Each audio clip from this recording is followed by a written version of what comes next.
Hello, this is Spencer McIntosh with Golden Harvest. We're here today. We're at Agronomy in Action site here in York, Nebraska. And here at the site, they're doing a demonstration showing the effect of cover crops and effective burn down of cover crops.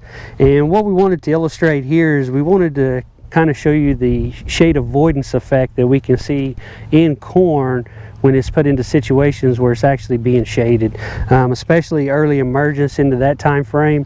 And as you can see out through here, we have a cover crop that was burned down really late and corn was planted into it. And here the cover crop was effectively killed and desiccated at planting, so the crop was able to come up basically with no shading here. And you can see the shading is continued into the early crop stages here. So what that happens is the corn can actually sense the shading that's happening to it. And this was planted right into rye, but we can also see this with strip tilling.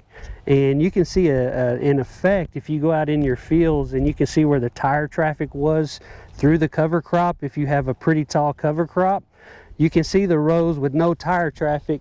We can see this response in corn versus the ones that are being matted down by the tires look pretty normal. And so what the difference is that we see is the plants start trying to grow tall. And what they do is they actually try to put more energy into growing taller, longer leaves to try to outgrow the shade, versus when they're growing without shade, we kind of have normal growth. So this is the exact same variety or hybrid of corn planted on the exact same day, yet you can see the difference in growth. You can see how the leaves are much slender, yet much longer. And here we have wider leaves, and they're shorter because they're not trying to outgrow that shade. And so if we were to put those leaves side by side, and this is the same leaf stage in here, you can see it's similar in length, but look at the difference in width. And so this plant is struggling to find sunlight, and so it's really affecting the growth of the plant. And what this plant eventually does is it tries to put more growth into this vegetative material, and it'll actually sacrifice its root growth to do that.